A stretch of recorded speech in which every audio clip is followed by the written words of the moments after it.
Today's episode is proudly sponsored by Hellbender Vinyl. For those of you that don't know, Hellbender is a vinyl record pressing plant located right here in Pittsburgh, Pennsylvania, doing high quality, professional, top of the line record pressing, baby. We finally got one here. There aren't very many in the world, let alone the country, and to have one right under our nose is an insane resource.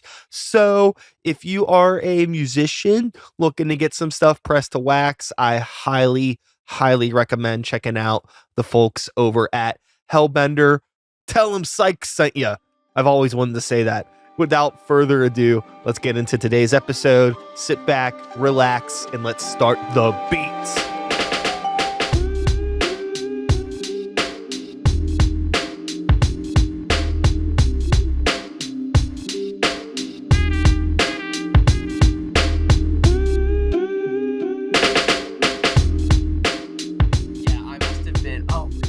Yeah.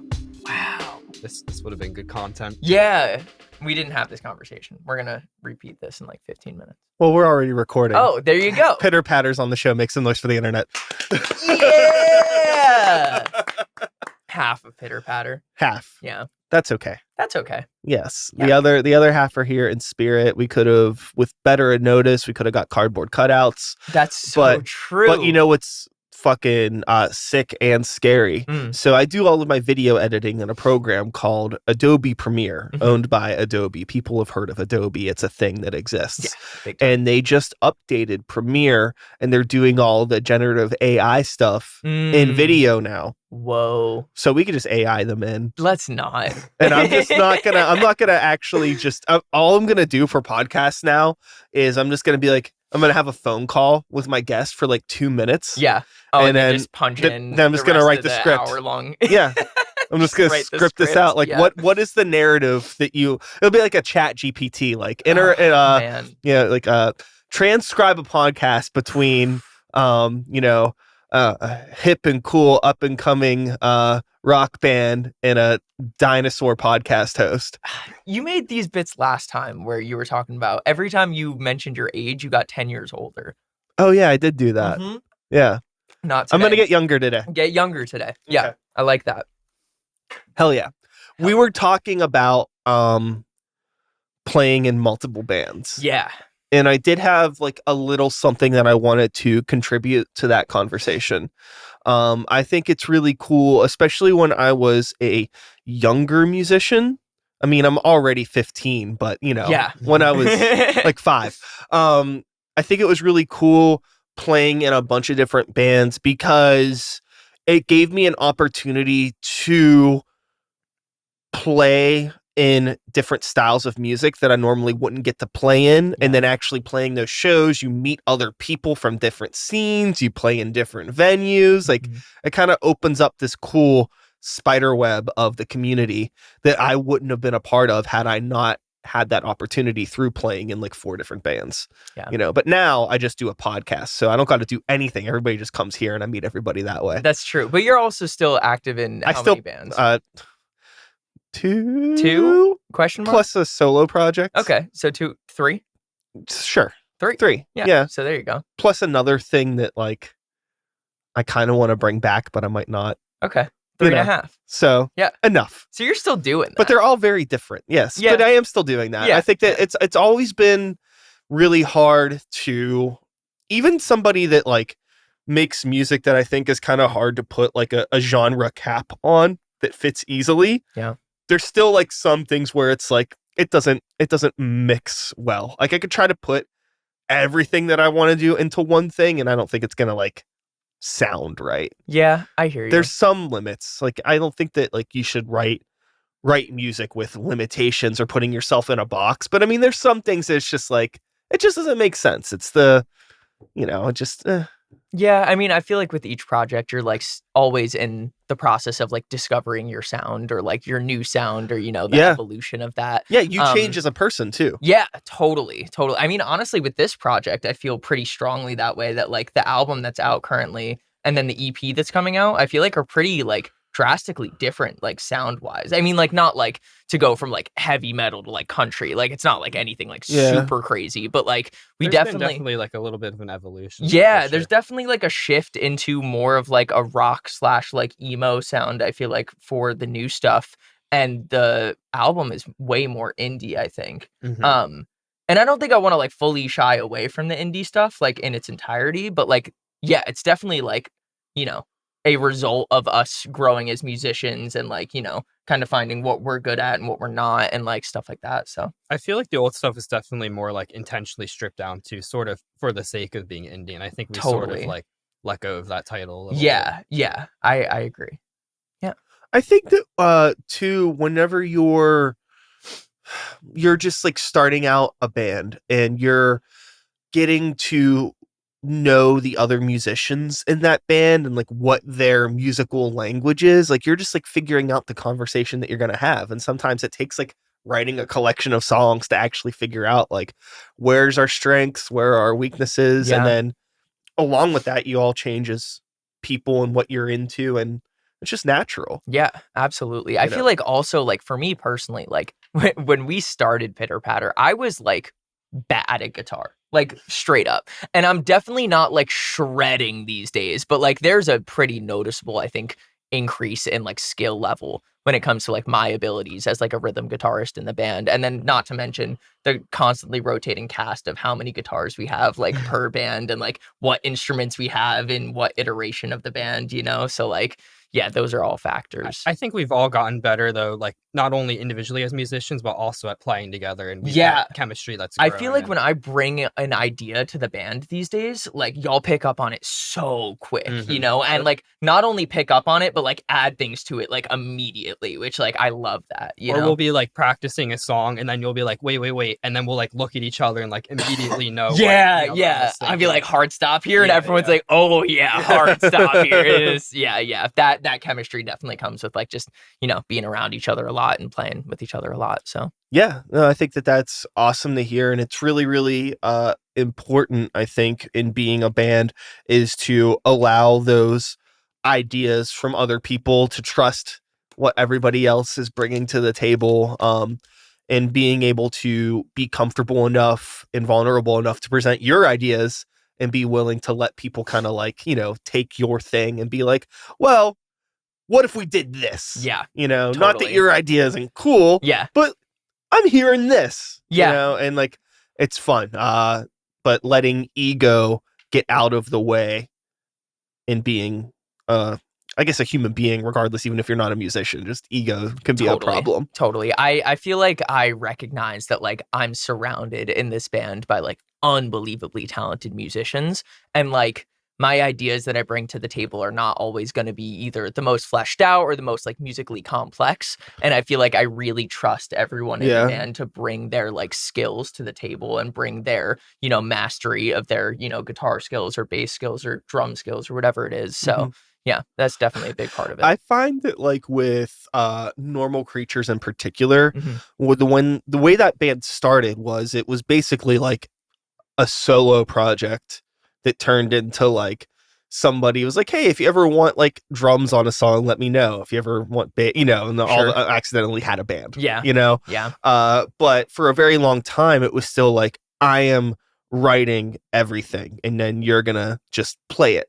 And Yeah. it took me a long time to get comfortable enough to be like, oh, okay, well, what is your idea here? Yeah. Now, like, it's at the point where like I'm basically like writing skeletons intentionally, because it's Yeah. like I already know like what your style is as a bass player, what your style is as a guitar player, and what you could potentially bring. So now it's almost like I need you to provide to this. I don't even know Totally. if I have it in my brain to write like a full song like this in this mindset anymore, Yeah. because allowing people in, the band has changed way past like what I'm even capable of as an individual. Yeah. I mean, like maybe you can speak to this a little bit, but I feel like sometimes I'll like bring a song and I'll be like, this is kind of my concept for the lead guitar, but it's like very much not set in stone. And then I feel like you put your like Benji spice on it and really make it like, not only like a pitter patter song, but like you are the one distinctly like playing guitar on that song. Definitely. I think that's true. Like a lot of the time, maybe you'll have an idea for like the general bass line for a song, but then Dave will come in and put his own Exactly. flair on it. And Yeah. same with Brian with the drums. You'll Yeah. have like a general idea, but like nobody can tell Brian what to do. He just does his Yeah. own thing and it's crazy. Yeah. Yeah. I'll like come up with something that I'm like, this is kind of what I'm thinking. And then they'll be like, what if I do it way better and differently this way, but like in the same vein? And I'm like, that's exactly what I want. Yeah. Uh-huh. So Yeah, I mean, it's just a matter of, you're directing yeah. in a way. Yeah. Yeah. And And like our best abilities better than we do somehow. I So. mean, I don't know if that's necessarily true, but I definitely don't want to like, I feel like I maybe used to do this more, but try not to do it as much these days. I don't want to like take the instrument out of your hands, like I feel like everyone in the band is so talented that I want to be like maximizing on that, not only for like just like for the band's sake and for the song's sake. I want to be putting out the best music we possibly can be, and like I only know so much, and like I have like ideas and whatnot, but like I want them to hit their like true potential, and I feel like putting it in the hands of the other insanely talented musicians that we have is like the way to do that. So yeah, and it's like there's something that's kind of exciting too about like having like kind of a half-baked idea for a song, but knowing that like you are surrounded by people that can really take it to the next level and take it to a place that like you wouldn't even like think of. No, right? I don't think we could do Pitter Patter with just me is like a far worse project. It's like not the same project, and I feel like having all of y'all to just like, yeah, I mean like, guitar section alone, with you, or like, bass or drums or whatever it is, like I'm doing like 20 to 30% of what everybody is capable of, but like you're still like the bones of everything, that still shouldn't be like under. Yeah, I mean, I love writing a song, that's like one of my favorite things to do, and I think I think that's a big role that I provide in the band is like Absolutely. just giving like the sandbox to everybody and be like, this is the key, this is the tempo, this is the general vibe, go crazy. Well, it's so you're the foundation, you're the structural integrity. I mean, when most people go into a nice home, they're going to be like, oh, this house is decorated nice. You're not going to always compliment the structural integrity of the house, but it's very important. Without those bones, there would be no, without these walls, there would be no place to hang this nice picture. Yeah. Or without the window frame, there would be no place to put the nice drapes. Yeah. Absolutely. Absolutely. I agree. No, I feel like they do such a good job of adding like their own personal flair and like their own I bring a song and it's not like necessarily a pitter patter song until everybody puts in their aspect of the song. And then once we really get it down and everyone, like you add your guitar solo or your lead line, Brian adds like a signature fill or something like that, then it becomes a pitter patter song, Otherwise it's just like a Seth song. And that's like. The other thing too is like our newer stuff is definitely more. We definitely all have our own individual roles more clearly defined. And before, we were all kind of playing the same thing. We were all stopping at the same time. Yeah. But now we all sort of do our own thing. And I think that, it gives you more opportunity to like do crazy stuff with your vocals, things like that. And so I think we've really like grown a lot and explored, what are we really good at? What is our specific, how do all the pieces of the puzzle fit together to make the song? Totally. And we've gotten really good at that. Yeah, I totally agree. Yeah. You had mentioned doing like bringing songs to the table that may not necessarily be like pitter patter songs in the moment, but then they become pitter patter songs. And I think that that's a really fun thing that I can relate with as well, because being somebody that I just always like try to like write as many ideas as possible. And I never write with like, oh, I'm going to write for this specific project in mind. It's always like, what am I feeling in the moment? Yeah. And sometimes it's really fun to take something that's like, this doesn't on the surface really seem like it would be like a Normal Creature song. This might not make sense, but let's give it to them and see what happens. Yeah. Absolutely. And because it's like, why isn't it a Normal Creature songs? Why wouldn't this be a pitter patter song? Who's to say? It's my fucking band. Yeah, totally. Be whatever it is. Yeah, be whatever it could be. I agree. So yeah, I mean, like, I don't know. I think we do a pretty good job, or have done a pretty good job of exploring like different genres a little bit. Like, Coffee is kind of like a bluesy song, and then we have like, Opossum, the new one, is like more Midwest emo, and then we have indie and rock and like all these different influences and whatnot. But yeah, it's like, it's still like a skeleton for the most part when I'm writing it until it gets brought to the band and, you know, everybody adds to it. And even when we explore those other genres, we still like very clearly have our own, you know, like we didn't write a blues song. It's very clearly still a pitter patter it's song. still our version of whatever genre, you Right. know, Yeah. or like I heard this cool progression and wanted to play with it, but like it's still very much like, yeah, because we're playing it and we're, you know, adding stuff to it and feeling it out in practice and whatnot, it becomes a pitter patter song at the end of the day, Right. regardless, you know? I'm curious with this approach to songwriting, because it is similar to what I'm used to as well. Mhm. I'm curious where and when lyrics fall into place for you. Yeah. I You would know- love to speak about that. Yeah. So lyrics are like the forefront of like all of my songwriting. So like, as I said, I love writing songs. It's like, you know, one of my passions in life. And when I'm listening to music, like not my own, lyrics is such an important aspect of the song or the band or the artist or whatever it is. So very often I'll write a lyric or a line that I think is really clever or cool, and I'll build the song around the lyric, and I'll Okay. like sing it maybe in different ways or melodies or whatnot, and build around lyrics versus the music, like Yeah. add music, because like no one's gonna. It's just, I mean, I don't want to say no one's gonna listen to it otherwise, but like it's kind of just like poetry otherwise, and then I'm adding the music so people are captivated and interested and like want to listen to it.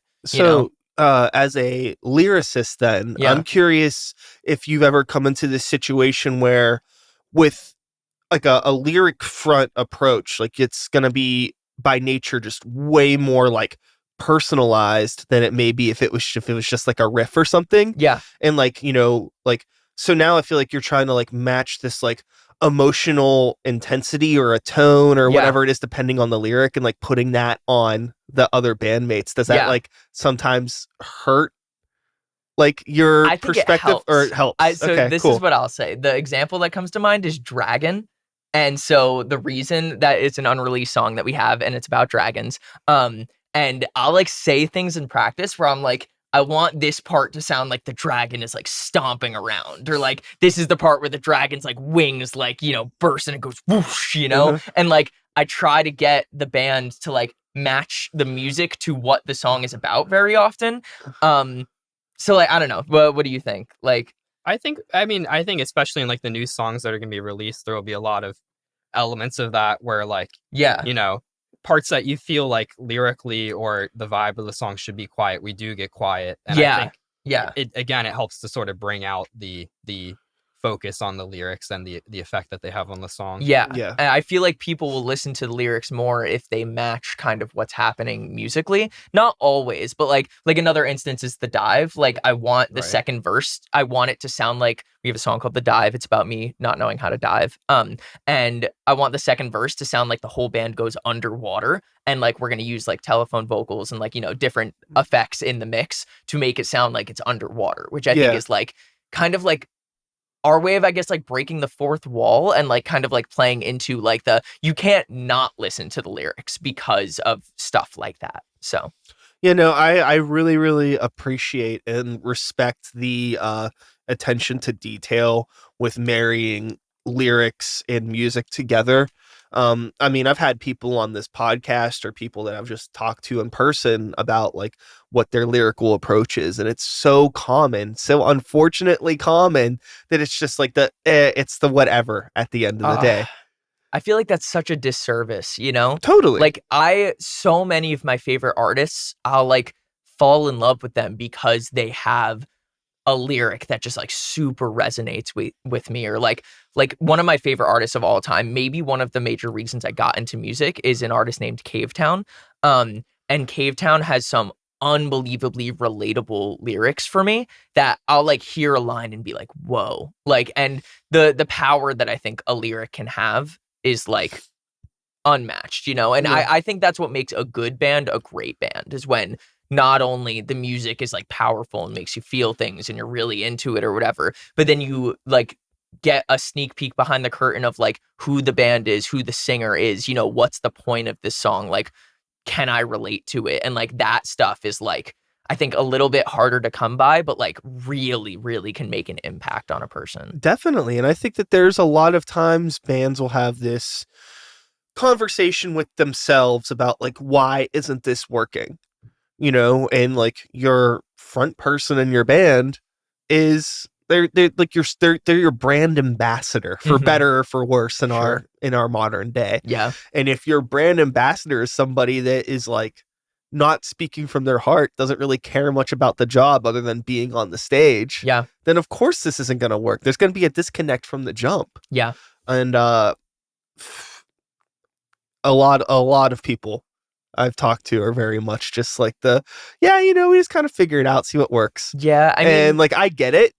And like for some genres of music, it may not matter that much. You know, maybe the guttural technical death metal band isn't as important as like a very like intimate up close like emo thing. Yeah. But I still think that like you should care. The music is another instrument. Like, is there any other instrument in this composition that you would just be like, it's whatever. Just put it in there. Yeah. No, why would you do that? You wouldn't do that with anything. Yeah.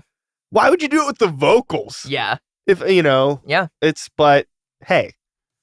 I feel like I read once online that Weezer, I'm pretty sure where they've written songs, they've put a bunch of words into an Excel spreadsheet before and then just string them together into sentences. And that's how they've come up with lyrics for songs. That's crazy to me. That is like so unbelievable. I mean, it kind of fits the brand, I think, for Weezer. Makes sense, right? Yeah. But like, I just think that's so wild. Like, I literally, like, I'm not exaggerating. I will build most of my songs, I'd say, around lyrics, like lyrics first. You know? I think, so.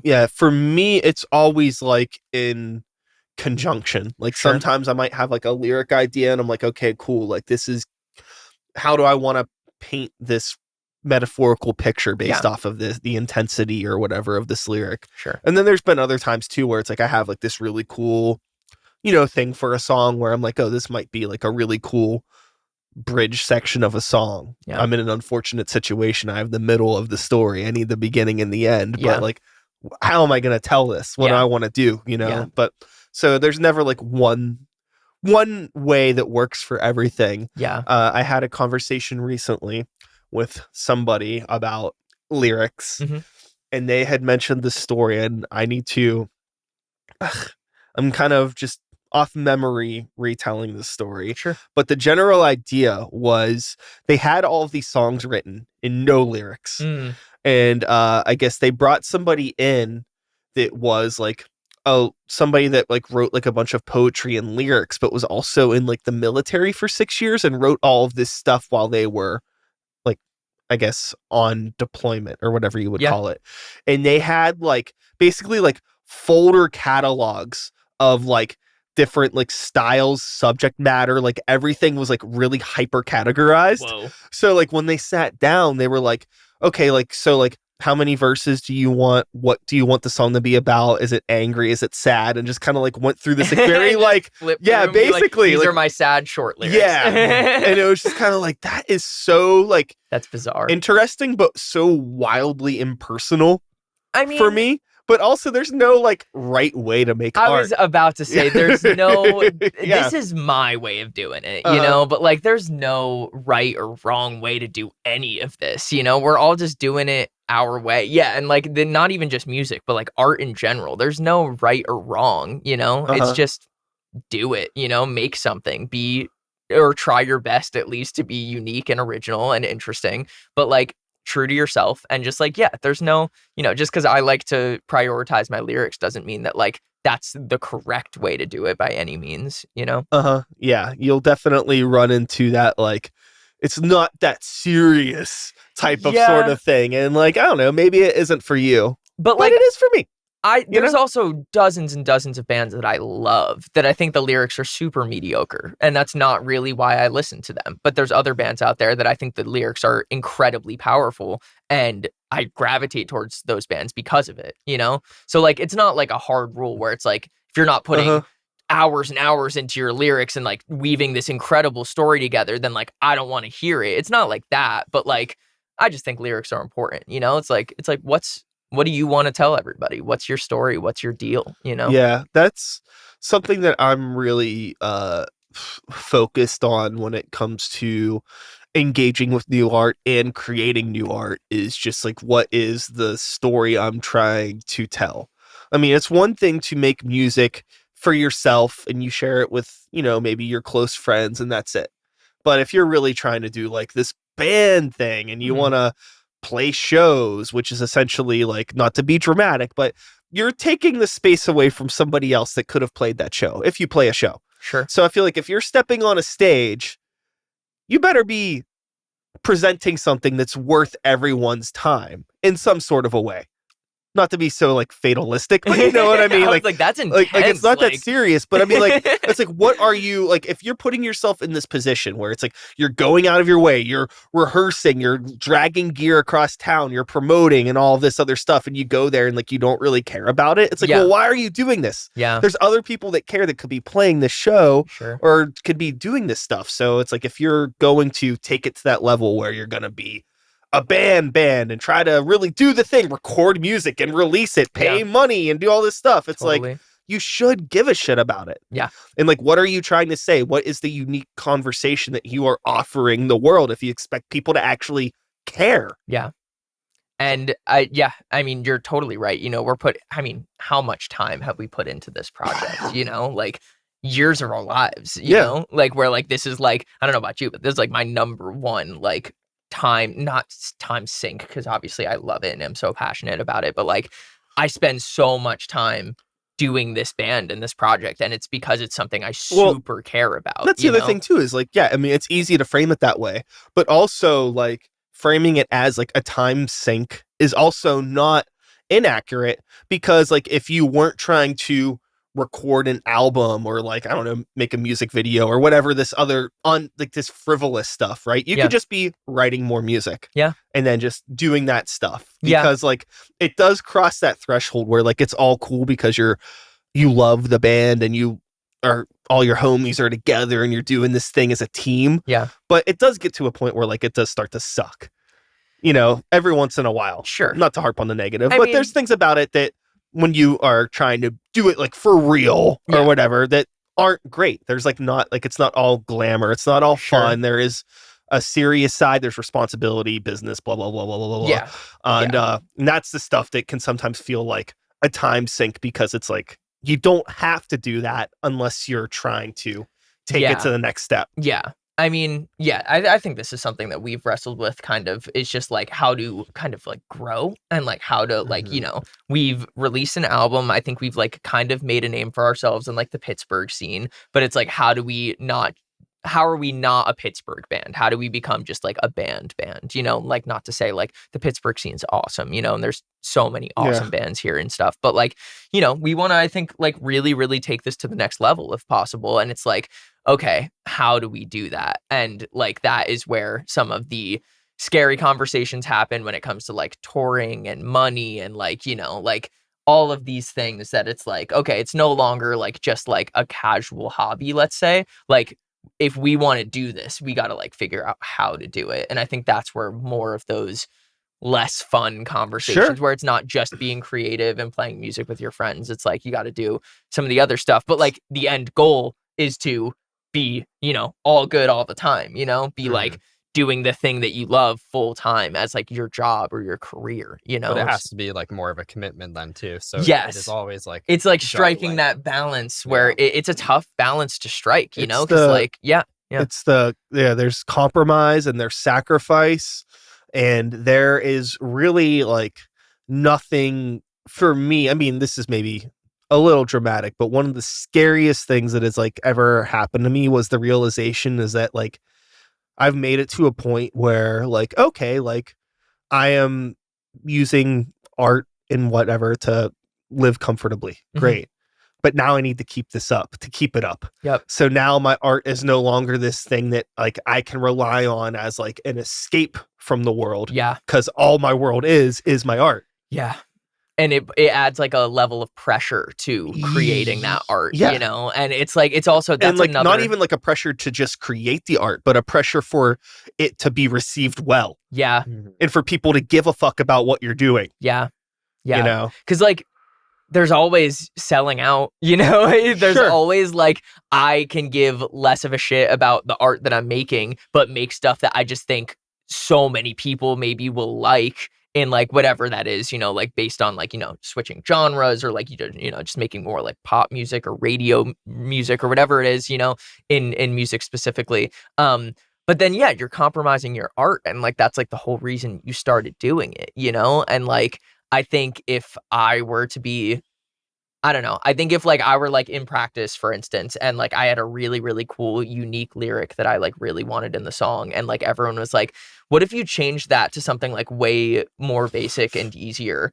I would be like, oh, like, are we doing this, you know? And, like, I'm not saying you or anyone in the band would ever do that, you know? But, like, I mean, like, you know, there's situations where it's like, you gotta figure out what, you know, battles you want to fight, and, like, you know, where you're not losing yourself and losing, you know, the project, you know, because you're trying to achieve certain goals. And, like, I feel like it's almost never worth it to do so. You know? Yeah. I mean, it's difficult. I would always suggest and recommend anybody that is interested in working in the entertainment business as a career to be flexible and to let go of their ego. Yeah. Because, you know, you never know if you've, like, missed a good opportunity until you've missed it. Yeah. You know, and, like, there's definitely been some things that I've done in my career that if myself 10 years ago told me I was going to be doing those things, I would be like,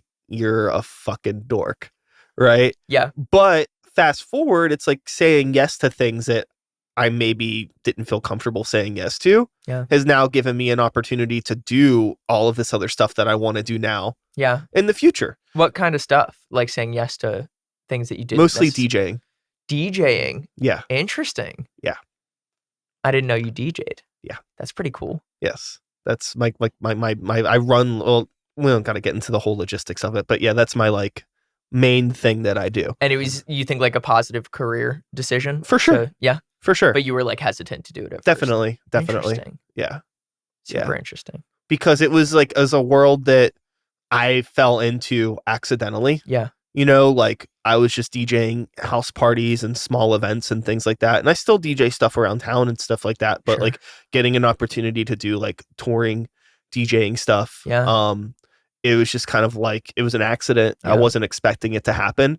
And, like, you know, it didn't make sense. I was like, this isn't, like, who I am or what I, like, a thing I want to be a part of, really. But I mean, now I'm, like, really happy that I did it. You know, I think that I was just kind of hesitant because I had this, like, idea of myself as, like, an artist. And it's like, the reality is that, like, that I didn't change. Yeah. If anything, I think that, like, my abilities as an artist and understanding how crowds work and what people want actually benefited a lot from kind of dipping my toes more into the mainstream. Yeah. Instead of being consistently surrounded by alternative underground types that are always too cool for everything. Sure. You know, putting yourself into a sea of normal people that just engage with music on, like, a very passive way. Yeah. Even though I'm not that type of person, was kind of refreshing. Yeah. To, like, understand that, like, oh yeah, not everybody overanalyzes everything like maybe me or you do. You know? Yeah. And I hear you. Interesting. That's super interesting. Yeah. I mean, I feel like so much of being a performer is just being, like, a sponge, you know, and just, like, trying to learn as much as humanly possible, and, like, putting yourself in situations where you normally wouldn't find yourself is a really great way to do that. You know, I try as much as I can. I mean, I'm busy, you know, I can't always, but, like, I try to, I mean, perform, obviously, you know, but go see live music, like, as much as I can when I am able to, because I feel like every time I see a live show in any genre or venue or whatever it is, I feel like I always learn at least one thing that it's like, I really like that they did that, or like, ooh, I didn't like how they handled that, you know, technical difficulty or whatever it is. And I'm constantly, I think, learning from situations just like, that I wouldn't expect to be in, or I'm just, like, placing myself in, you know, or whatnot. So, I mean, like, and there's also just the experience aspect of, like, performing a lot. You learn a lot from that as well. But, like, the cliche is that it's the school of DIY. Yeah. And shows our class. Yeah. Totally. So it's not just your shows too. That's what I'm saying. Yeah. I mean, it's way more important to go to other people's shows, especially shows outside of a genre that you normally operate in. Yeah. And just digest what's going on. Yeah. I can never process properly. Like if I'm playing a show, yeah, I have too many pots on the stove. If it's a night where I'm cooking, you know, I can't do that. Totally. But, yeah. I mean, like, for me at least, like if I'm playing guitar and I'm singing, I feel like I have a really tough time focusing on what the rest of the band is doing in the moment, and also like trying to come up with like a quick joke in between songs and like, whatever else it brings, if we're having technical difficulties or anything like that. There's so much going on during a performance, and I'm sure you're dealing with similar stuff. You're changing tones in between songs or like during songs, you got a lot of responsibility just being like lead guitarist and whatnot. So like learning on the fly and like, making changes on the fly and everything. It's hard to learn in that type of environment, or at least you can look at it like after the fact maybe. But I feel like I learned from the band that played before us, the band that played after us, or all the bands that played on a show that we're not even on. Cause like everybody has different strengths and weaknesses, and like, it's all learning. It's like going to the shows that you're not playing as class, and then the shows that you are playing are the exams. Sure. Yeah. Like once the exam's over, you can't do anything about it. yeah. You just turn in that Scantron and you hope for the best, But like, I mean, and then practicing is like studying, it's like trying to prepare for those exams. And it's a cool metaphor. I didn't expect this to land so perfectly, but like, I totally agree. The other thing that's nice though is when you go and you see like, a very expensive production and they still have technical difficulties and stuff. It's always or nice like you see a band roll in with like the highest end music equipment you've ever seen, and you're like, oh my god, this band's gonna be incredible, and then they're like fine. And you're like, oh my god, we're like better than them, so like that happens totally. And it's like, it feels nice sometimes. It does feel nice sometimes. I mean, you're never rooting against anybody, no. Obviously. But if it's a band that gets millions of listens on Spotify and you see them and they're like, their sound goes out or something, you're like, oh, that just happened to us the other day. It's not just us. Par for the course, it happens to everybody, so. At this point, like, especially on like a bigger show, like last night I went to a concert at Stage AE and I saw Opeth. Ooh, I don't know who that is. They're like a progressive metal rock band, but like classically progressive, not like the weird like new version of progressive where it's like like 8-string guitars, computer music progressive. It's like old school stuff. They're really cool. Awesome. But there was like a weird like flub where they had like a guitar change in between songs and like something didn't happen, so they like the guitar wasn't working, so they like the singer was just like, hey, stop the song, I want to play too. And then like, they fixed everything and it was fine. Yeah. And I was happy that I was just seeing people actually playing instruments. Totally. Yeah. It's not just pressing a space bar and then I mean, for better or worse, which mostly worse, that is like a lot of modern music now, especially on like a big stage like that. Sure. So many younger bands, I feel like, whether they want to or not, are kind of being pushed to do like the backtrack thing. Yeah. I mean, so I don't know. There's like, so based on like the genre that we kind of do, I don't think there's too much of a need for the backing track.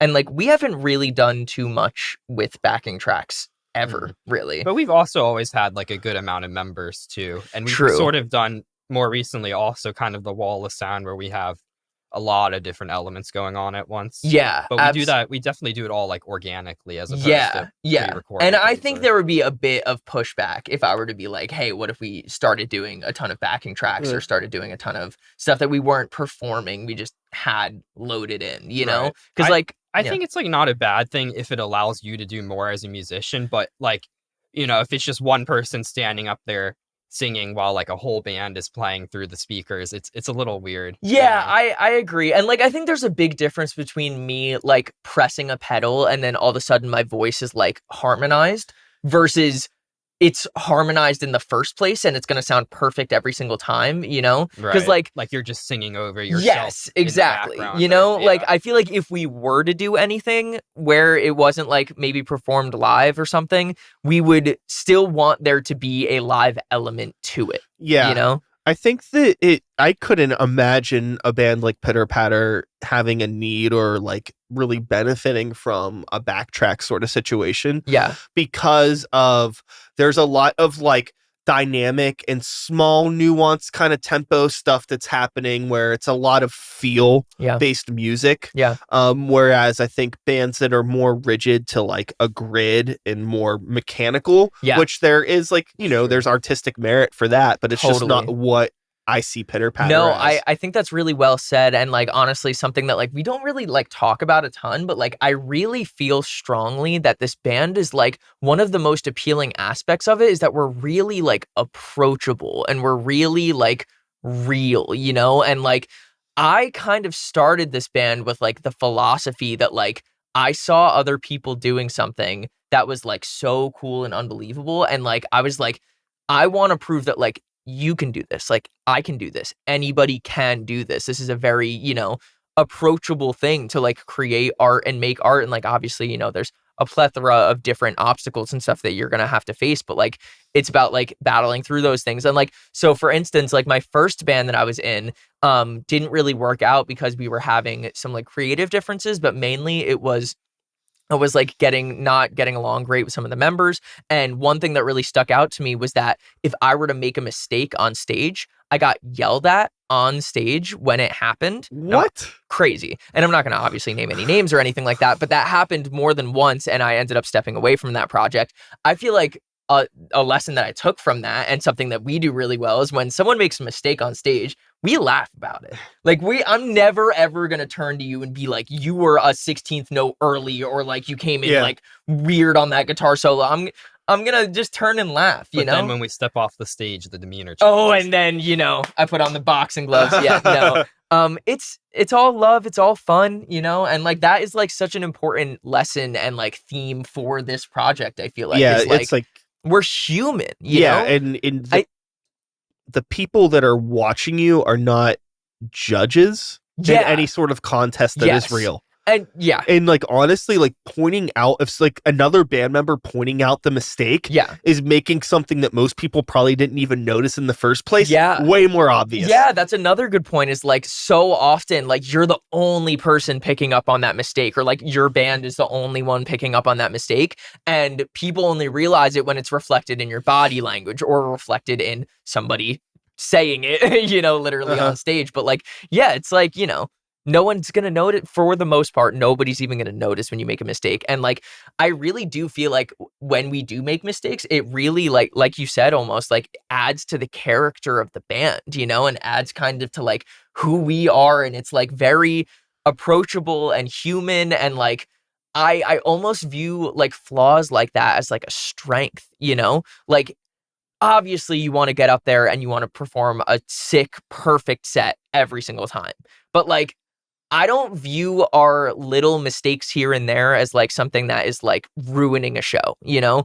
If our energy is good and like we play the songs like really well still and there are a few mistakes here and there, that's all good with me, you know? Having that mentality almost makes like some of the mistakes feel choreographed too in a way. Yeah, I mean. Totally. And like also just in general, like not sweating the small things. I think that makes like how we've been trying to take things the next level, taking things more seriously. It makes it all so much more approachable and so much more enjoyable, even though it is, you know, borderline work. It's made it a lot more. Yeah. doable. And like, we're always trying to get better. We're always trying to, you know, not have those mistakes happen, but like we're our own greatest critiques. Absolutely. And I think genuinely, like if there's like a spot in the song where like everyone cuts out and there's like one little fill that somebody does and they flub it, it honestly definitely never has happened before. It has happened before, not pointing fingers at anybody. I think it's probably happened to all of us. But when that happens and we all laugh, I feel like genuinely the crowd like views that as like a positive, fun thing that happened during the performance. That's what I mean. Like it almost feels choreographed. Yeah. It's like not a sweat. It's not like a negative. It's not like a like that's a memorable thing and be like, I liked Pitter Patter. I thought they were fun and like positive and like fresh and like energetic and like those types of attributes I think are really important to us and makes it less pressure to have an absolutely flawless set. I always I think about it these days on like the Guitar Hero scale. Yeah. Where like you really have to mess up a lot consistently for the crowd to really turn against you. Yeah. You can miss a few notes and still get like a good percentage. Yeah. Like if somebody cuts out for 2/3 of the song and their meter goes from green to yellow to red and then people start booing. Yeah. That's a different thing maybe. But like a note here and there. You can save up your energy a bit and then bomb the solo and then bring it back together and everything's okay. Totally. Yeah. And then like also so often it's like, okay, it's like how it's like your body language and how you react to that mistake and your recovery is like so important, you know? If you mess up the second song in a 10-song set and you're just out of it for the rest of the set, that's detrimental. But if you mess up and you laugh about it and then play the rest of the song and then kill the rest of your set, who cares? No one's even going to remember that. Ego's hard. Yeah. Ego's a complicated thing. It's hard to separate stuff from it, especially for some people who maybe have different reasons for wanting to be in the band. Yeah. Like so let's say like somebody that is upset about a mistake. Maybe they're not the songwriter. Their whole thing is like, I'm just in this band because I want to be on stage and I want to look cool. Like that's their main priority, you know, and then they fuck that up. Yeah. You know, they fuck it up for them, you know? Yeah. And like, hey, what are you going to do? What are you going to do? Yeah. You gotta react to it in a cool way. Yeah. I think laughing about it's literally the best thing you could do. You know, I think if I've seen bands before where somebody messes up and someone else like glares at them or says something, and it's like that makes like me uncomfortable almost as like a viewer, let alone like I don't want to know what goes on behind the scenes in that situation. Yeah. And I never want to be like the reason that like a band member feels uncomfortable. Like I never want to like put that on anybody, you know? And like I can say pretty confidently that I don't think I've ever really like gotten on anybody about a mistake or something like that. And, yeah, you know, because like I also make them too. You know, I make them all the time. It like totally happens, and it's like, yeah, I don't know. It's a very mature response and viewpoint. I also recognize I'm probably like the 4th best musician in a band of 4. So like, you know, like if I'm gonna like turn around and yell at someone for a mistake and then make a bunch on my own, like what are we doing? You know? Sure. Sure. Well, you got to be the director. Yeah. You know, you're steering this ship, and you got to get it. Get everybody in line. Yeah. I suppose, but like, I'm just kidding. Yeah, I was gonna say they do a good job of doing that on their own. There's also the rare unicorn that is the happy mistake, where we've had this happen at practice sometimes, where like somebody forgets to go and transition into something differently, or they play a part longer than they should, and it's like halftime, and it's like, oh wait, weird, like that actually I didn't think about before. That actually sounds kind of cool if you halftime that. Definitely. And then all of a sudden it's before. like, you know, you're changing the crazy. That was a viral moment, a happy mistake. Millions and millions of likes. Subscribe.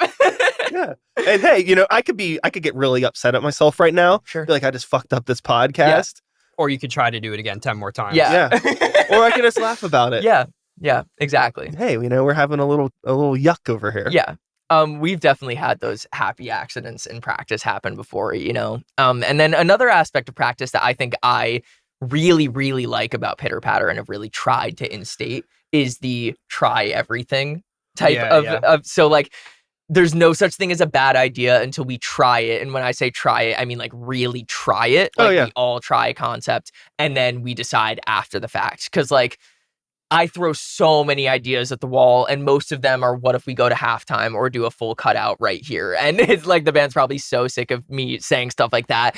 But a lot of the time I throw out ideas and they're not good ideas, but like they either spur another idea or, you know, it creates an environment where everybody is kind of comfortable and encouraged to throw the ideas that pop into their head at, you know, out there and see what it turns into. And so many of the coolest aspects of certain songs that we have are from just this kind of mentality, I think. So, and then also like we get to hear our song with all of these weird modifications and stuff. And it's like, it's so like flavorful that way, you know? It's like, here's an idea that Brian brought or Dave brought or Benji. And like, it's like that, again, like I said earlier, is like what makes it a Pitter Patter song. Cause I didn't have all that stuff when I first bring that song to the band, you know? So. Yeah, I think that having that ability to just be patient with the art and not rush it, and also realize that you're in a position where it's like, who cares if we recorded this song a year ago? If I just realize now that this part sounds better with this different groove, let's just change whatever. You know, like there's no laws here. Yeah. Who cares? I mean, Spilled Milk was a different song that I wrote 2 years prior to starting Pitter Patter. And then eventually it had electronic birds. So the file that the band likes to make fun of me is, I think it was, the song is called Spilled Milk, and it said Spilled Milk electronic with birds at the end, because we added like a birds effect or whatever. That was like the file name. And I think I originally like sent that to a member of the band or something. And then eventually we turned it into our version of that song, which is so much better than the original version that I had, with like weird, like, trap drums and like trap drums and stuff that made no sense for an indie song and whatnot. So, but yeah, like that's like, you know, it was an old idea that like I didn't know. I thought it had potential, but I was like, what should we do with this? I brought it to the band, and then we kind of fleshed it out and made it our own, and like, yeah, turned into a way better song. I find that when I started writing songs, it was just like, you know, like on a computer with beat machines by myself. And I spent a lot of time doing that.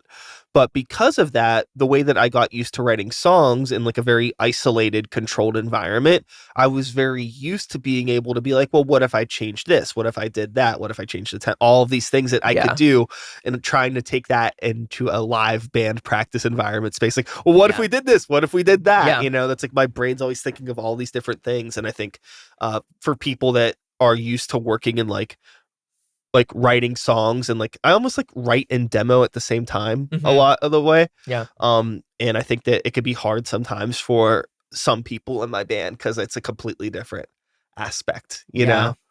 Yeah. Which is, again, that's not like a right or wrong thing. It's just like it's like learning an observation about somebody that you're in a collaborative relationship with. Yeah. And like how to communicate with them. Yeah. And I think it's something that feeds into itself. You know, it's just time spent with the members of the band, and, you know, like feeling out what the band sound is and everything like that will make stuff like that more efficient and, you know, work well with each other. Like I said earlier, the band is so good at like deciphering, like, I don't know what the chord progression is. This is it. And I'll like play it. And like, I feel like the band speaks whatever language that I speak when it comes to like, you know, exploring an idea or a song or whatever. And that is something that took time, obviously. But now I think everyone's really, really good at like kind of interpreting what I mean by certain things, you know, whereas if you put me in the middle of a band practice for a different band that had never worked with me before, they'd be like, you're speaking nonsense right now. But I found a group of people that is really good at their instruments, and they're really good at interpreting whatever I say and like turning it into the thing that I'm looking for, or something better than what I'm looking for. So I think us being able to like communicate like that has also made it so that, you know, trying everything, testing stuff out is like usually faster than trying to debate it. Just, you know, going ahead, playing it that way. We, you know, spend 30 seconds, a minute, and then we decide. Yeah, it's like, are we going to argue for 15 minutes about why my way is better than your way? Or are we just going to try both and then just come to a quick consensus that like that one was clearly the better one, you know, and then move on? Yeah, you're right. It's become faster doing it that way. Yeah. I can see that wouldn't be the same way for everyone though. But no, that's the PP method, I suppose. That's what we like to say. Which, by the way, are we just one singular P today? Yeah, I guess we're missing. That's a good question. Yeah, I guess half the band. So is this the pitter or the patter?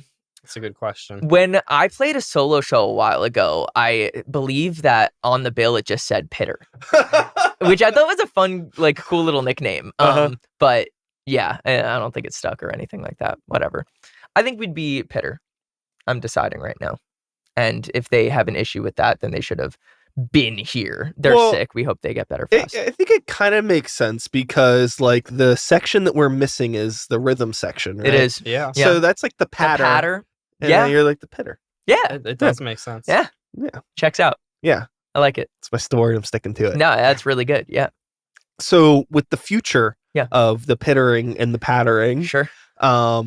what are you cooking? What's on the stove? Yeah. An EP/album. I think it's an EP. It's like 6 or so songs. It's a collection of songs. It's like 6 or so songs. We're aiming for a January release for it. It doesn't have a title yet. Still working on it. And but we're also gonna release singles still. And then we're gonna release singles for that. Yeah, that project. So like singles that are gonna be on it. Yeah, prior to that. Really excited for these songs to come out. We're really excited for how they're already sounding, and just like also like it feels like a new chapter for the band that like I personally am just like so excited to get these songs out there. But like obviously we want to do it right and make sure they're ready and stuff. So we're in the, mixing and mastering like phase right now. But yeah, 6 songs, really, really excited about them. And that'll come out hopefully in like January. So yeah. Nice. And then some shows in the meantime. Nice. Yeah. Are you a band that like, as you have this stuff kind of being mixed and mastered, are you separating yourself from working on new material until this stuff is done? Or are you like, just keep writing? Really good question. I feel like a little bit of both in a way. So like I think a lot because of the cover show coming up. We've Yeah, been trying so to learn some cover songs for cool. We are playing a cover show, which we've never done before, and we're learning a bunch of Death Cab for Cutie songs. Oh wow, and we're getting there. You picked an easy band. Good job. Yeah. So we're we're getting there. It's like what, 8 or so songs, something like that. Hopefully. Yeah, hopefully it's like 8 or so songs eventually. Yeah. But yeah, that's been honestly like the majority of what our practices have been, is just like learning a bunch of Death Cab for Cutie songs. I can't even imagine what like deconstructing some of that stuff is like, because they're a pretty like, let's add some layers in the studio kind of band. Yeah. I think we have to be a little bit selective with which songs. They have a huge discography, Yes, so a little bit selective with which songs we're doing and which songs we're like capable of doing. And then also which songs we want to do like super true to the original and which ones we kind of want to do our own like version of. And I think like striking that balance is kind of important when it comes to a cover show. But like also it's going to be on Halloween. It's going to be a 4-band cover like bill, and it's going to be super fun, I think, regardless of anything else, so but that has been a bulk of what our practices have been. It's just been that. So that's cool. Yeah. It's the first time we've ever done anything like this, so I'm really excited. It should be a lot of fun. I got to do my best Ben Gibbard impression, which I have been trying to hone in on a little bit. But after that show passes, I feel like we don't have a ton on the docket. We have a festival in November that we're really excited about at Lawrenceville Distilling. It's called Our Little Circle. Should be super fun. But besides that show, we don't have a ton of like live shows on the schedule. So I think we will probably do a good bit of like songwriting and like, working on new stuff, kind of figuring out where we want to go after the album comes out. And yeah, I mean, I've already shown a couple of songs to you and the rest of the band, but I think we also are going to try and do more collective songwriting going forward versus me just bringing an idea to the band and being like, this is what I think. And that's how we've historically done a bulk of our songwriting. But like one of the songs off the EP, Meow, is a song that we wrote as like a group, in practice, and it's a really good song. Sort and I'm of like sporadically too. Sort we of didn't, sporadically. Come in planning to write a song. Dave was just like randomly playing. Dave started playing a bass line, and then I think Brian put drums behind it, and then before we knew it, we had like a full like demo without lyrics, and then I went home, wrote some lyrics, and we had a song within like a week or two. So that was super cool, and I feel like I want to, if we are able to, try and replicate that with some of our practices. What was that experience like for you, not doing something so lyric forward first? I was gonna say, is that the first time ever that we've had might a song? have been, if not the first ever, definitely like I usually write lyrics first, as I said. So it was definitely a unique experience. Because I think during that practice I did a lot of like mumbling / like melody stuff, trying to feel out where lyrics could go and what made a lot of sense. And then I filled in the gaps after the fact. Yeah. It was super fun. I had a great time with it. Again, there's no right or wrong way to do any of this stuff. And it was just different, not in a good or bad way. I think it was a fun challenge because it was not how I'm used to doing this, you know? But it was just different. But like, yeah, again, not like a neutral different. I will say we keep doing this. Like there's not a right or wrong way to do this. Yeah. And I think that there is potentially a wrong way to go about creating art. Yeah. And it would be making art if you're like miserable or if you're not like enjoying yourself while doing it. Sure. I mean, granted, I'm sure there's plenty of miserable art that exists that I feel very good about. I was going to say, I'm sure that people weren't in the best place when they made it. I think some of the best songs, think that like, I think that maybe it's not like a fact matter of being like happy or sad, but like, do you actually want to create? Yeah, I think you could be miserable, but like I want to make this, and you're not forcing yourself to make it. It's like, are you using your art form as an outlet for negative emotions that you're feeling, or are you just like in a position where you're forced to just crank out as much, heartless art that you possibly can? There's a huge difference. Content, sure. Yeah.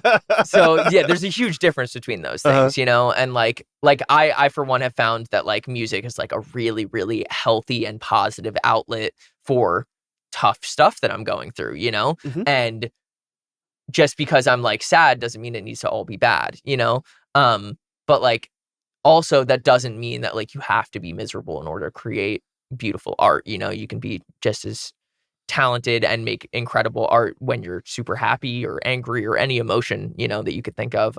For a while, I actually thought that I had to be miserable in order to write a good song. And I don't think that's true. I think I've written happy songs before that I was in a great mood when I wrote it, and it's catchy, just the same. So yeah, I don't know. Hell yeah. Well, as the train rounds the station here and we get ready to wrap up our episode, is there anything else that we want to talk about or promote or shout out or thank? Any sponsorships that you need to drop that you're contractually obligated? No sponsorships. Benji and I have actually joked about getting sponsored by Lactaid before, being both lactose intolerant, and like every time we go out to eat, like slamming like we'll do a little product because I was like, who is sponsored by Lactaid? Like probably no one. I feel like you got it on you. We've got this generic brand, so we can't necessarily put any names on it. I want Pitter Patter to be sponsored by Lactaid and get free Lactaid stuff. I would totally rock like Lactaid, like swag and merch. Totally. Anyways, no, I will say, be on the lookout for the EP and the singles that'll come out prior. We're really, really excited about these songs, and we think people are going to really, really like them. We got a handful of shows, follow us on Instagram is our main form of social media, at pitterpatter.pgh. Definitely, keep an eye on any shows we have coming up. Our little circle, like I said, at Lawrenceville Distilling, I think it's November 17th, but we'll be posting about it if I just botched the date. Is there anything else that I'm missing? I feel like that about covers it. I'll shout out Ollie Newell, my partner, who does all of our incredible merch and art designs, all of our album artwork or single artwork going forward and also currently, plus all of our merch is done by Ollie, who is an incredibly talented artist. So definitely want to shout them out. Shout out to Dave and Brian. Brian, who couldn't make it today. They're here. They're just AI'd. Yeah, well, that makes me a little uncomfortable. So they're not here, right? Okay, right? No, right? Okay, cool. Right. No, but yeah, I think that pretty much sums up what I got. And Lactaid sponsor us. Okay. Yeah. Tight. Yeah. Well, with all of that being said, that is all, folks. Thanks so much for being here. One more time, Pitter Patter. Woo! Woo! I'll be back again. Just Pitter. I'm sorry. I'll be back again next week with another episode. Same time, same place, same channel. You know the drill. My name is Brian Sykes House. Start the Beat is the podcast. 2024 is the year. And until next time, take care of yourselves. Take care of the people around you. Peace. I don't know why I did that. So I've never done good. that before, but So good. I wasn't sure if that was an every time thing or not. no, it's not really a thing that I do. The sign off was impressive last time too, but it was different. Yeah. Goodbye. Bye. Bye. Bye. Bye.